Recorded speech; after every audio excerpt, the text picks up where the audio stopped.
আজকে বলবো FGHIJ এই 5 জনের যাদের এই 5টা অ্যালফাবেট দিয়ে যাদের নাম শুরু হচ্ছে তাদের লাকি কালারগুলো কি কি ঝটপট লিখে নাও। F যাদের মানে নাম শুরু হচ্ছে F দিয়ে তাদের লাকি কালার হচ্ছে ব্ল্যাক আর ইয়েলো। G দিয়ে যাদের নাম শুরু হচ্ছে তাদের লাকি কালার হচ্ছে রেড, ব্লু, ইয়েলো।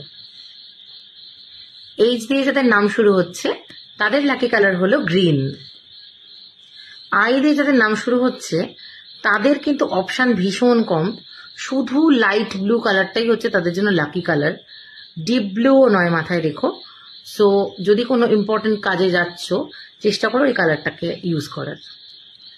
আর জে দিয়ে যাদের নাম শুরু হচ্ছে তাদের লাকি কালার হচ্ছে ইয়েলো। এই লাকি কালারগুলো তোমরা তোমাদের লাইফে পজিটিভ ম্যানিফেস্টেশনে কাজ করতে ইউজ করতে পারো। মানে ধরো কোথাও ইন্টারভিউ দিতে যাচ্ছ, কোথাও কোনো ভালো কাজে যাচ্ছ, কেউ বিয়ের জন্য পাত্র পাত্রী দেখতে যাচ্ছ, অথবা তোমরা যদি কোনো পরীক্ষা দিতে যাচ্ছ, কম্পিটিটিভ এক্সাম, এই কালারগুলোকে বেশি করে ইউজ করো। মানে পেনের ব্যাগ, জামা, তারপরে ধরো অ্যাক্সেসরিজ, এইসব কালার ইউজ করলে তোমাদের জীবনে পজিটিভিটিকে ম্যানিফেস্ট করতে পারবে। সবাই ভালো থেকো। এর পরেরগুলো পরের ভিডিওতে বলবো, তো ঝটফট ফলো করে রাখো।